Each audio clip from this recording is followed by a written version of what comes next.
বন্ধু কালকে তো আমি নতুন জাঙ্গিয়া কিনছি। अच्छा পরিনি এরম বাঘা কেনে। আরে পাগলা, এটা তো পাশার কালেকশন। হাই হ্যাঁ, কিসের পাশা? আমি লগে আছি .com থেকে জাঙ্গের অর্ডার দিছি, বার্মা মরিচ ছাবাই না। আরে চলবি না চলবি না। না না জ্বলবি না, জ্বালাবি। আসিচ্ছে অর্ডার করেছি। अच्छा এই কালু, এই দে তো যাচ্ছে, ডাক দে তো।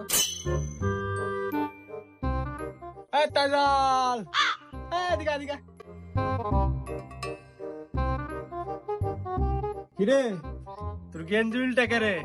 এ হে বন্ধু, গেঞ্জিটা আমার গার্লফ্রেন্ড দিছে, বুঝছু? গার্লফ্রেন্ডের নাম লেখা আছে। আর আমি তো এখন বিয়ে করছি। বউ যদি দেখে, ওরে সর্বনাশ, তোর গেঞ্জি খাসা কে রে? হ্যাঁ, খাসতে লাগে, দেখতে হয় না? হে, হে, ওর বই আর কাপড় চোপড় খাসবিনি, বাড়ির সমস্ত কাজ করে থালা বাসন মাঝে মনে আসলো এটি। ইজ্জত পানু না রে।